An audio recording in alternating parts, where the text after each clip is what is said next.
Hello and welcome. You're watching SBI Mutual Fund presents Invest Smart Mutual Fund ke Sath, partnered by ET Now. I'm Kavita Thapliyal, and today we are going to focus on legal practices. We are going to talk about lawyers and their financial life and their financial goals. So with me, I have in the studio Rajat Chattopadhyay, Executive VP, Zonal Head West at SBI Mutual Fund, Pankaj Matpal, Founder, Managing Director of Optimum Money Managers. Welcome both of you, and welcome the audience who are lawyers, aspiring lawyers, and future great leaders of the country. So thank you so much for being a part of this discussion. Thank you. All right, so let's begin with understanding the financial life of a lawyer.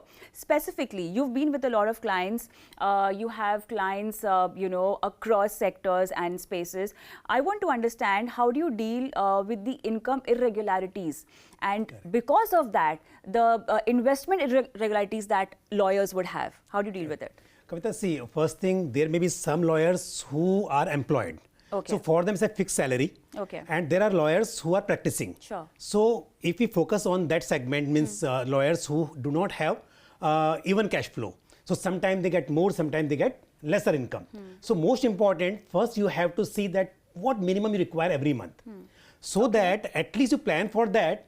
The month when you get more money does not mean that you spend the whole amount that month only. Right. Because you know in some months you may not have that much amount available with you. So once you write your household budget and you decide that minimum how much you require every month, so you can decide your cash flow accordingly. You save that much money at least for future months also. So that is very important for any profession who do not have a even cash flow. Right. So you decide that every month at least 25,000 or 50,000 how much you need. And if you're getting 1 lakh in 1 month, you have to keep 75,000 rupees aside, so that in the subsequent months, when you do not get that much money, you do not face any kind of problem. So taking this conversation ahead now, how do you identify in a profession like this the kind of continuity that you need in your income streams, and how can you balance it out with the right kind of investments? I think what is coming out from this discussion is that there is no fixed or regular kind of income from this profession actually. People who are working fine, I think they can always look at various investment options like SIP or do a lump sum investment. I think today money is, today if you look at, finally it's a hard-earned money. So first thing is that we need to ensure that the money is secure. Whether we invest in a debt fund or whether we invest in an equity fund, finally we need to look at what is our investment horizon. Sure. Even if people who have retired, and people always think that after 60 years, it is only for the next 2-3 years I need to plan. But actually, if you look at, even after 60 years, they need to plan for next 20-25 years. So point is that there should be some allocation which needs to be done in a debt, in a secured, could be a fixed deposit, could be a debt funds, and depending on the risk appetite, right? There should be certain buckets which should be created, which probably could go into maybe a hybrid scheme, which has a blend of a debt and equity, and maybe the money which is for say more than 10 years can be looked at investing into equity fund. Equity fund. Yeah. Is that something similar you would want to recommend someone like an Arpit who's just starting out, and 5 years of more studies, that was you mentioned? Fifth year, okay. And right now you're living out of your pocket money, and how can he save and invest? Exactly. Kavita, see, first thing here, if you see in the group, there are some experienced people who have that fixed income, and they may have already accumulated some wealth, but like he just mentioned, he's starting his career. Okay. So most important that you have to plan your life at any point of time. Like contingency planning is one thing, which is very, very important thing. Whatever you're earning, but you invest, you save, you spend, but you have to have some money if in emergency. Even then, even you mentioned that thing, that if something uncertainty is there, so how much money you have for that? Otherwise, what happens if you have money, for example, and you invested, and you are not able to withdraw that moment? Then what is the choice? Either you borrow money and you pay interest on that, it means you are helping somebody else to get richer, or otherwise, whatever you have saved for your long-term goals, you are spending that money. So in both the cases, it will become an obstacle in your wealth creation journey.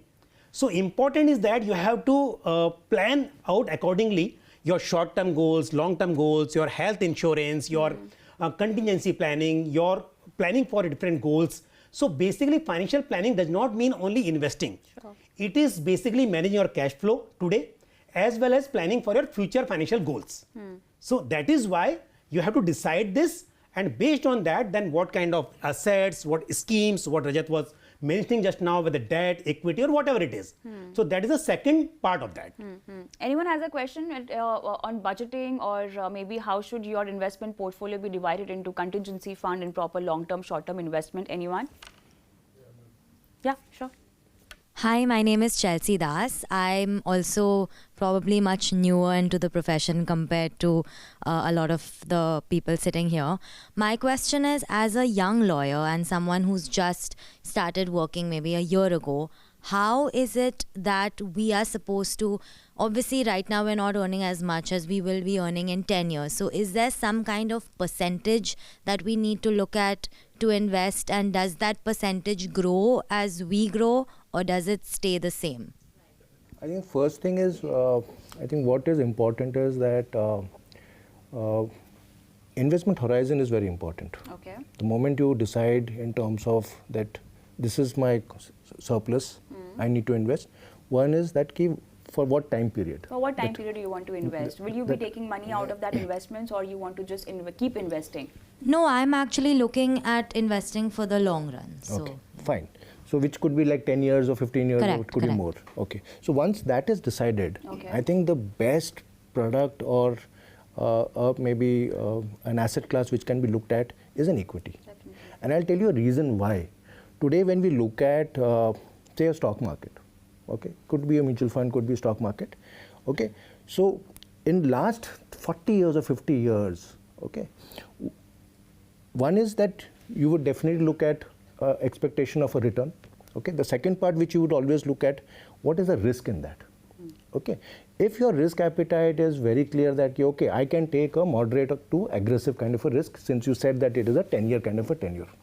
Why I was quoting that example of 40 years or 50 years of stock market, the probability of a negative return. Okay. Now, for a single, there has been no instance where in 10 years you have got a negative return. Okay. So that's the reason I immediately said, some portion you can always allocate that which can run for 10-15 years. Right. But the moment you decide that okay, maybe not 10 years, but I'm okay with doing an SIP or investment of 5 years, then probably the probability of a negative return will be as high as maybe 5-6%. Okay. So if you're looking at long term and you need to create wealth, like what Mr. Pankaj was talking about, so that in that case, what you have a choice that should I go for a large cap fund, should I go for a mid cap fund, or should I go for a small cap fund? So since you are a fresher, you're starting your career at this moment, I think the best product to look at is that you should probably go for a large cap, rather than, because you don't have experience of maybe the volatility in the overall stock market. So that's why I think large cap would be a better choice in terms of looking at maybe an SIP or maybe a lump sum investment. See, first thing is a very good thing that at the right time you're asking this question. It's a startup career and you can plan out. One thing is important about the professionals, that they do not have a fixed retirement age. Right? Okay. So because in employment 58 years or 60 years is the age for retirement, so you have to decide that by the time you should have that much wealth available with you for retirement. But for you, it may be earlier also, or you may work little longer also. Is it a good thing? Obviously, it's a good thing. It's a very right? good thing. It's a very There's a good thing. You can keep earning and just Right. decide that. So, but good thing is that because everyone knows that as early as possible, you have sufficient income so that after that you can live your life on your terms. Sure. Whether you want to work after that or do not want to work, right? So you would want to have a sufficient wealth at a certain age. Second thing right now, because you are starting your career or you are very young, first thing is health insurance. This is a very, very important thing. Before you start investing, buy health insurance for yourself. because I know you're not in employment, so for you, even that group insurance policy is not available. You have to buy a health insurance for yourself.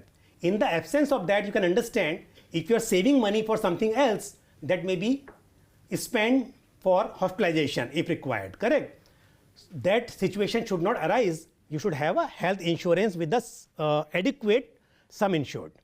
Second thing is contingency.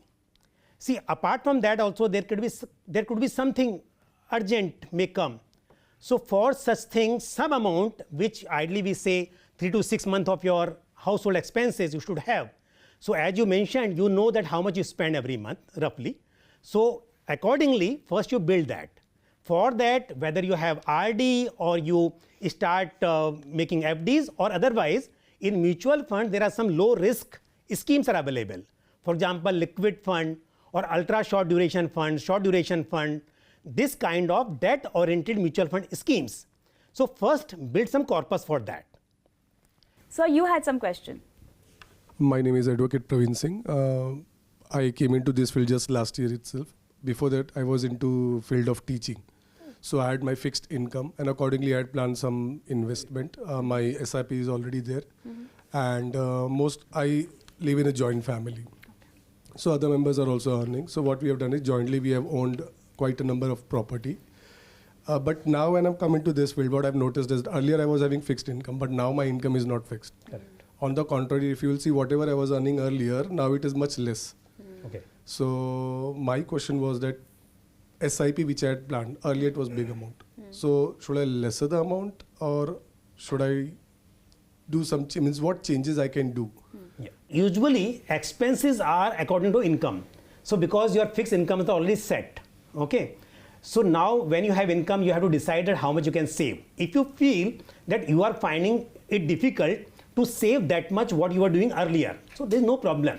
For some time, you can stop your SIPs because that can be started later also. As far as possible, you should try to continue. Can they change the duration of the SIP instead of doing a monthly SIP, do a 6 monthly investment? No, it will be better to do monthly only because after 6 months also he's not sure that which month he gets more money, less money.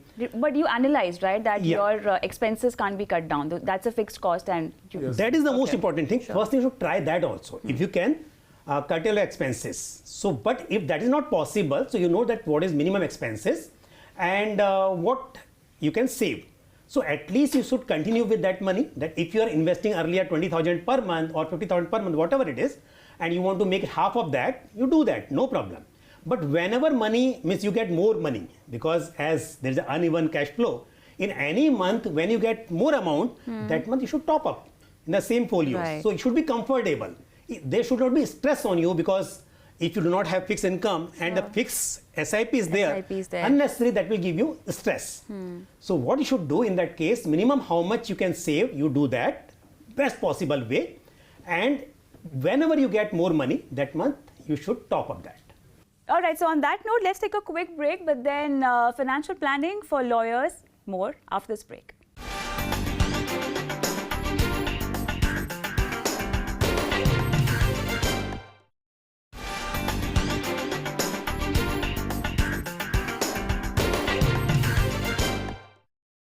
Welcome back. You're watching SBI Mutual Fund presents Invest Smart Mutual Fund ke Sath, partnered by ET Now. And let's dive in back into this discussion where we are talking about how can lawyers save, spend and invest their money. Any other question? Because okay, so. Yeah, hi, this is Amit Gupta. Hi. I want to ask regarding index funds, whether index funds are better than large cap funds or large cap. Which one is better in between index fund and large cap funds? Do you currently have a portfolio? I have in large cap funds, but not in. You already not in have index large cap funds. Yeah. Before you answer or I answer anybody, this is a very common actually confusion I'll say or misunderstanding. You ask the question the index or large cap. Or large cap. Yeah. This is not the right comparison because there are mid cap index, small cap index, micro cap index. No. So question should be whether large cap index fund or large cap actively managed fund. Okay. To be precise, Nifty 50 index fund or so that is large cap. Large cap investment. But then you already have large cap funds, active large cap funds in your portfolio. And all of them are large cap funds. Are large cap. Active funds. Yes. And you are not happy with the performance.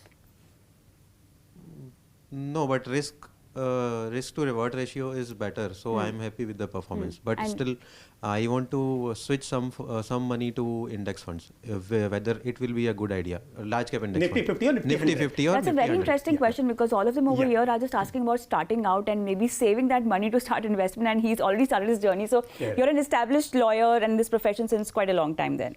Yeah, but I'm a salaried person. Okay, all right, which is why. Okay, Rajat? Yeah. So, if you look at, say, an index fund and a large cap fund, active, okay.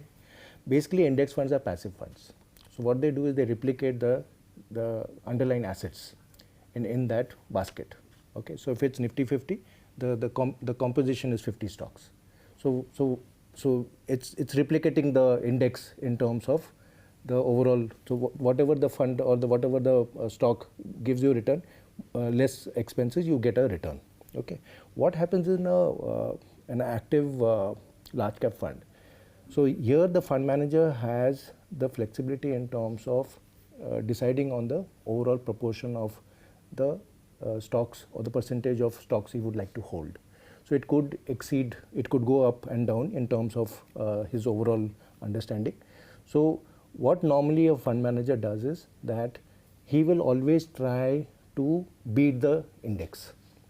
So the question that you asked is that whether an index fund is better or a large cap fund is better. If you're looking at a short-term horizon, say 1 year, 2 years, to an extent, maybe you would be happy with index fund. For a simple reason is because markets could be volatile, okay, and there could be chances that the large cap funds fall more than the index fund, because when equity market falls, both will fall, right? Only thing is that probably the index component will fall lesser than an active fund. But if you're looking at a time horizon of say 5 years, 10 years, 15 years, 20 years in a large cap, and again comparing an index and a large cap fund, I think large cap funds will outperform an index because the fund manager will always try to beat the index. That's the whole purpose of active management. But then I understand from where you're coming, because Pankaj, a lot of viewers actually, and also the way we are seeing a lot of new AMCs specifically coming up with with passive large cap funds, and also the kind of valuations that we've seen earlier in the large cap space. Fund managers really found it very difficult to beat the benchmark as well. Although valuations look very comfortable right now, and we might see a change in performance as far as large cap active funds are concerned. But then people are really moving towards the index or the passive side when it comes to large cap. Definitely. So do you see this trend continuing? Okay, we get the part of index or the passive investment being very cost effective, okay, but what about the active or the fund manager strategies now? See, I'll tell you, in large cap, there is no much choice with the fund manager. Yeah, true. Other than the weightage of the stocks, because they have to select out of 100 companies, means top companies by market capitalization, because as per SEBI definition for large cap, the top 100 companies, so you have to select stocks from there only. Okay, so it becomes difficult to beat the benchmark, to beat the index for the actively managed funds. So that is why we are seeing that usually, means in large cap space, that actively managed funds are unable to outperform their benchmark. So considering that fact, what you can do if you are investing in large cap, you can have one actively managed as well as one passive fund, one Nifty 50 or Nifty 100 fund. But if you ask me about the small cap or about mid cap, I'll say that there is a lot of space for, a lot of scope for actively managed fund to outperform benchmark. But your question is very specific to large cap. I'll say that here, if you invest only in index, large cap index fund, that is also fine. Or you can have two schemes, one that actively managed and one Nifty 50 or Nifty 100 index fund. All right, so it's almost time to wrap up, but then I really want, you had a question, sure. You have been talking about SIPs, mutual fund investments and all. Agreed. But what is my starting point? How do I select a fund? Because there are hundreds and hundreds of funds. If I'm going to invest my money in any fund, I need to know what the return it will give, how much it will give, and how are the fund managers are. How you select now? Right now, by gut feeling. That's it. Gut feeling. But Hardly for that also anything, you must be doing some kind of because homework, somebody right? tells me this is good, I just invest a little bit. But my investment is a very That's low. exactly what you're not supposed We are to not do. supposed to. That's what I'm saying. Exactly. We need to understand, get educated on this. Sure. There should be some systematic way which you need to There guide are. us. Rajat, because he pointed the question to you first. I know Pankaj, yeah, this question is ideally for Pankaj, but then because he asked you. So I'll tell you how I look at it. I look at, of course, there is no fund house which is bad, okay, and with due respect to all the fund houses, I look at who's the management behind it. So that's the first which I look at. Who's the management behind where I'm investing my personal money? Is it safe? Is it professionally managed? Is it going to deliver the kind of returns which I am going to which I have an expectation? So that's the first thing which I look at. The second thing which I look at is the professional management, the fund managers behind it. What is their track record?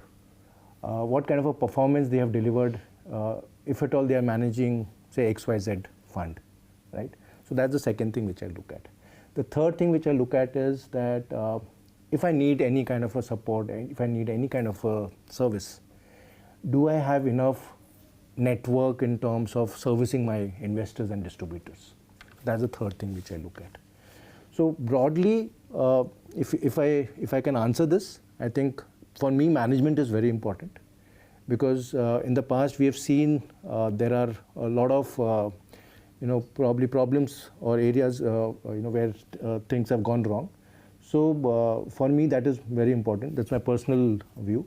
The second is who's managing that particular fund. I think that today, if you look at whichever fund it is, there are people who actually track the fund manager's performance. Sure. Yeah. Right. Yeah. So looking at that, there are people who invest, based on whatever research they do. And by the way, today, I really envy the youngsters and who are so well aware in terms of, because everything is available in whether it is news channels like you guys, or whether it's newspapers, whether it is any kind of videos which are uploaded. So information is available. So much of information which is there, which was not there when we started our career, right? But that's an advantage you guys have actually.